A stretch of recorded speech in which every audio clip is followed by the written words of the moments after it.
जय गुरु जी दोस्तों, एक बार फिर आपका अपना प्रिय आरजे आदि आदि का मुंबई से मानुस और आपके लिए लेकर आया है आपका मनपसंद programme positive Karma. Episode number है 823। दोस्तों, आज एक बहुत ही विशेष कार्यक्रम है जो मैं आपको सुनाने वाला हूँ, प्रस्तुत करने वाला हूँ। और आज जो ये कार्यक्रम है, इसको जो भेजने वाले हैं वो हैं कैप्टन गोविंद कुमार गौतम, जो हमारे बड़े अच्छे दोस्त हैं, हमारे पार्टनर हैं और जो दुबई में रहते हैं। आज का जो विषय है वो है विश्व शांति के लिए आंतरिक शांति आवश्यक। दोस्तों ध्यान से सुनिएगा, बहुत ही अच्छा विषय है और जो उन्होंने भेजा है मैं आपको कुछ इस प्रकार सुनाना चाहता हूं। ये बात अगस्त 2000 के अंत में पूज्य गुरुदेव ने उपरोक्त शिखर सम्मेलन में भाग लिया। उस समय की बात है जिसमें विश्व के 1000 से अधिक धार्मिक और आध्यात्मिक नेता यूएनओ के प्रधान सचिव श्री कोफी अन्नान की अध्यक्षता में एकत्र हुए थे। इस सम्मेलन का लक्ष्य है सहिष्णुता बढ़ाना, विश्व शांति को प्रोत्साहन देना और विभिन्न सांप्रदायिक नेताओं द्वारा सौहार्दपूर्ण वातावरण में आपसी वार्तालाप को बढ़ावा देना था। लेकिन विभिन्न नेताओं के दृष्टिकोण भिन्न होने के कारण मतभेद उभरने की ही संभावना प्रबल थी। ऐसे में पूज्य गुरुदेव ने अपने प्रस्तुतिकरण में इस बात पर जोर दिया कि जो बातें सभी आध्यात्मिक मार्गों में समान है, उस सर्वव्यापी धर्म यानी कि कुदरत के कानून को महत्व देना चाहिए। उनकी बातों को बड़े उत्साह के साथ स्वागत किया गया। उन्होंने कहा, मित्रों, आध्यात्मिक एवं धार्मिक दुनिया के नेताओं, आज हम सबको मिलकर मानवता की सेवा करने का एक उत्तम अवसर उपलब्ध हुआ है। धर्म एकता लाए तो ही धर्म है, अन्यथा यदि फूट डालता हो तो वो धर्म नहीं है। आज यहां धर्म परिवर्तन के पक्ष और विपक्ष में बहुत चर्चा हुई। मैं परिवर्तन के विरोध में नहीं बल्कि उसके पक्ष में हूं।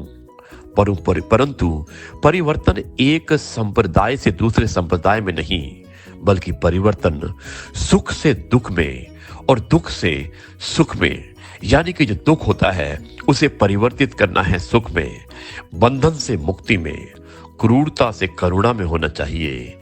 आज ऐसे ही परिवर्तन की आवश्यकता है और इसी के लिए इस सम्मेलन में प्रयास करना है। पुरातन भारत ने विश्व की समग्र मानवता को शांति और सामंजस्य का संदेश दिया, पर केवल इतना ही नहीं बल्कि शांति सामंजस्य प्राप्त करने का तरीका भी दिया, विधि भी दी। मुझे ऐसा लगता है कि मानव समाज में यदि सचमुच शांति स्थापित करनी है तो हम हर एक व्यक्ति को महत्व देना होगा। यदि प्रत्येक व्यक्ति के मन में शांति नहीं है तो विश्व में वास्तविक शांति कैसे होगी? यदि मेरा मन व्याकुल है, हमेशा क्रोध, वैर, दुर्भावना और द्वेष में भरा रहता है, तो मैं विश्व को शांति कैसे प्रदान कर सकता हूं? ऐसा कर ही नहीं सकता, क्योंकि स्वयं मुझ में शांति नहीं है। इसलिए संतों और प्रबुद्धों ने कहा कि शांति अपने भीतर खोजो। स्वयं अपने भीतर निरीक्षण करके देखना है कि क्या सचमुच मुझ में शांति है। विश्व के सभी संतों, सत्पुरुषों और मुनियों ने यही सलाह दी कि अपने आप को जानो, माने केवल बुद्धि के स्तर पर नहीं, भावावेश में आकर या श्रद्धा के मारे स्वीकार मत कर लेना, बल्कि जब अपनी अनुभूति के स्तर पर अपने बारे में सच्चाई को जानेंगे तब जीवन की समस्याओं का स्वतः समाधान होता चला जाएगा। ऐसा होने पर व्यक्ति सर्वव्यापी नियामता को, कुदरत के कानून को, या यूं कहे ईश्वर के कानून को समझने लगता है। ये कानून सब पर लागू होता है। जब मैं क्रोध, वैर, दुर्भावना, द्वेष पैदा करता हूं तो उसका सबसे पहला शिकार मैं स्वयं होता हूं। जो वैर या द्वेष भीतर जगाया उसका पहला शिकार मैं होता हूं। मैं पहले अपनी हानि करता हूं और उसके बाद ही औरों की हानि करता हूं। ये कुदरत का कानून है। यदि मैं अपने भीतर निरीक्षण करूं तो देखूंगा कि जैसे ही मन में कोई मैल जागता है, शरीर में उसकी प्रतिक्रिया अनुभूत होने लगती है। शरीर गर्म हो जाता है, जलने लगता है, धड़कन बढ़ जाती है, तनाव मालूम होता है, मैं व्याकुल हो जाता हूँ। भीतर मैल जगाकर जब मैं व्याकुल होता हूँ तो अपनी व्याकुलता केवल अपने तक ही सीमित नहीं रखता, उसे औरों को भी बांटता हूँ। अपने आसपास के वातावरण को इतना तनावपूर्ण बना देता हूँ कि जो मेरे संपर्क में आता है वही व्याकुल हो जाता है। मैं चाहे कितनी ही सुख शांति की बातें करूं, मेरे भीतर क्या हो रहा है यह शब्दों से अधिक महत्वपूर्ण है। और यदि मेरा मन निर्मल है तो कुदरत का दूसरा कानून अपना काम करने लगता है। जैसे ही मेरा मन निर्मल हुआ कि ये कुदरत या ईश्वर मुझे पुरस्कार देने लगता है, मुझे शांति का अनुभव होता है। इसे मैं अपने भीतर स्वयं देख सकता हूं।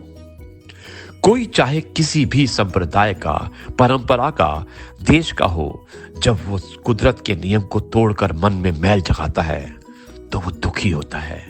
कुदरत स्वयं दंड देती है। कुदरत के नियमों को तोड़ने वाला तत्काल नारकीय यातना का अनुभव करता है। इस समय नारकीय दुख का बीज बो रहे हैं तो मृत्यु के पश्चात भी नारकीय दुख ही मिलेगा। वैसे ही यदि मैं अपने मन को शुद्ध रखूं, मैत्री और करुणा से भरूं, तो अब भी अपने भीतर स्वर्ग का सुख भोगता हूं। और ये बीज मृत्यु के बाद भी स्वर्गीय सुख ही लाएगा। मैं अपने आप को चाहे हिंदू कहूं या मुस्लिम, ईसाई, जैन, कुछ भी कहूं, कोई फर्क नहीं पड़ता। मनुष्य मनुष्य है और मनुष्य का मानस है। अतः परिवर्तन होना ही चाहिए। मन की अशुद्धता का मन की शुद्धता में ये परिवर्तन लोगों में आश्चर्यजनक बदलाव लाएगा। ये कोई जादू या चमत्कार नहीं, बल्कि अपने भीतर शरीर और चित्त के पारस्परिक संस्पर्श का प्रभाव है, जो एक विशुद्ध विज्ञान है। कोई भी समझ नहीं सकता और कोई भी समझ सकता है कि मन किसी प्रकार शरीर को प्रभावित करता है, मन किस प्रकार शरीर को प्रभावित करता है और शरीर किस प्रकार मन को प्रभावित करता है। बड़े धीरज के साथ जब इसका निरीक्षण करते जाते हैं तो कुदरत का कानून बहुत स्पष्ट हो जाता है। और जब भी हम चित्त में मैल जाते हैं और मैल जगाते हैं, दुखी होते हैं, और जैसे ही चित्त मैल से मुक्त होता है, शांति, सामंजस्य का सुख भोगने लगते हैं। आत्मनिरीक्षण की इस विधि का अभ्यास कोई भी कर सकता है। प्राचीन काल में भगवान बुद्ध द्वारा सिखाई गई ये विद्या विश्व भर में फैली। आज भी विभिन्न वर्गों के, परंपराओं के, संप्रदायों के लोग आकर इस विद्या को सीखते हैं और वही लाभ प्राप्त करते हैं। ये अपने आप को हिंदू, बौद्ध, मुसलमान, ईसाई कहते रहें, इन नामों से कोई फर्क नहीं पड़ता। मनुष्य मनुष्य है। फर्क इसी बात से होगा कि वो अभ्यास द्वारा वास्तव में धार्मिक बने, मैत्री और करुणा से परिपूर्ण हो जाएं। उनके कर्म स्वयं अपने लिए ही और अन्य सब के लिए अच्छे हो जाएं। जब कोई व्यक्ति मन में शांति जगाता है तब उसके आसपास का सारा वातावरण शांति की तरंगों से भर उठता है और जो भी उसके संपर्क में आता है वही शांति का अनुभव करता है। ये मानसिक परिवर्तन ही वास्तविक परिवर्तन है। आवश्यकता इसी बात की है, अन्यथा सभी ब्रह्मा परिवर्तन निरर्थक है। मैं विश्व को भारत का एक कल्याणकारी संदेश पढ़कर सुनाने की अनुमति चाहता हूं। 2300 वर्ष पूर्व पत्थर पर खुदे हुए एक आदर्श शासक सम्राट अशोक के ये शब्द बताते हैं कि शासन कैसे करना है। वो कहता है, हमें केवल अपने धर्म यानी कि संप्रदाय को सम्मान देकर दूसरे संप्रदायों की निंदा नहीं करनी चाहिए। आज इस संदेश का बहुत बड़ा महत्व है। दूसरे संप्रदाय की निंदा करके अपने ही संप्रदाय को सर्वोत्तम सिद्ध करते हुए व्यक्ति मानवता के लिए कठिनाई पैदा करता है। फिर कहता है, इसके बजाय नाना कारणों से दूसरे संप्रदायों का सम्मान करना चाहिए। हर संप्रदाय का सार मैत्री, करुणा और सद्भावना है। इस सार को समझाते हुए हमें हर धर्म का सम्मान करना चाहिए। छिलके हमेशा भिन्न होते हैं। तरह तरह के रीति रिवाज, कर्म कांड, अनुष्ठान और धारणाएं होंगी। उन सब को लेकर झगड़ने के बजाय उनके भीतर के सार को तत्व और अशोक के अनुसार ऐसा करके हम अपने धर्म को बढ़ावा देते हैं तथा औरों के धर्म की भी सेवा करते हैं।